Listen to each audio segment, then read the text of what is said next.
জানুয়ারি যুদ্ধবিরতির কার্যকর হওয়ার পর সোমবার গাজা উপত্যকায় ফিরেছে ৩ লাখেরও বেশি ফিলিস্তিনি। গাজায় জনসংযোগ দপ্তর এক বিবৃতিতে এই তথ্য জানিয়েছে। বিজ্ঞপ্তিতে জানানো হয়েছে, ইসরায়েলি বাহিনীর উত্তর গাজার এই বাসিন্দাদের বড় একটি অংশ এতদিন উপত্যকার দক্ষিণ মধ্যাঞ্চলে আশ্রয় নিয়েছিল। ৪৭০ দিন পর নিজেদের বাড়িঘরে ফিরেছেন তারা।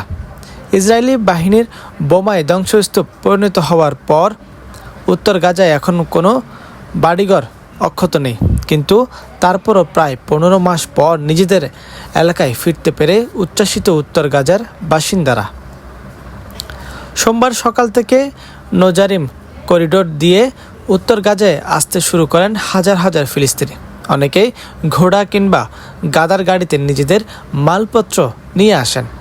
উত্তর গাজায় কেন্দ্রীয় শহর গাজার সিটির প্রধান সড়কের একটি ক্ষতিগ্রস্ত ভবনের সামনে গাজায় স্বাগতম লেখা ব্যানারে টাঙানো ছিল এই সময়। উত্তর গাজার বাসিন্দারা ২২ বছর তরুণী লামিস আল ইওয়াদি দীর্ঘদিন পর নিজ এলাকায় ফিরতে পেরে খুব আনন্দিত। এএফপিকে তিনি বলেন, আজকের দিনটি আমার জীবনের সবচেয়ে সুখের দিন। আমার মনে হচ্ছে এতদিন আমি মৃত ছিলাম। আজ আমার দেহে ফের জীবন ও আত্মা ফিরে পেয়েছে।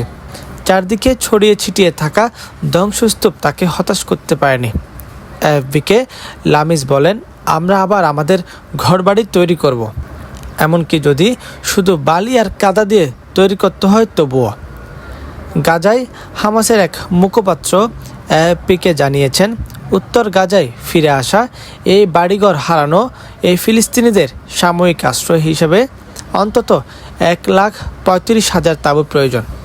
২০২৩ সালে ৭ আগস্ট ইসরায়েলের ভূখণ্ডে হামাসের নজিরবিহীন হামলার পর সেদিন থেকে গাজা উপত্যকায় অভিযান শুরু করে ইসরায়েলি প্রতিরক্ষা বাহিনী।